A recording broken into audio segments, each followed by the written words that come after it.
இன்றைக்கி lunch work முடித்தோடனே idli பொடி order வந்திருக்கிறதுனால அந்த ஒர்க் ஸ்டார்ட் பண்ணலான்ட்டு இருக்கோம்.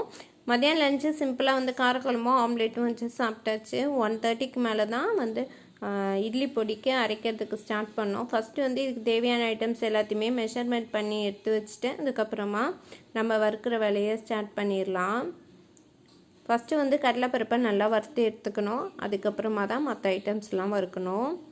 இது நல்லா வறுத்து எடுத்த பிறகு காஞ்ச மிளகாவையும் உளுந்தையும் ஒன்றா வறுத்துக்கலாம். ஏன்னா உளுந்து பாதி வறுபடும் போதே காஞ்ச மிளகா நல்லா வறுத்துரும். அது எடுத்து வச்சுட்டு அதுக்கப்புறமா மிச்சம் இருக்க உளுந்தையும் வறுத்துடலாம்.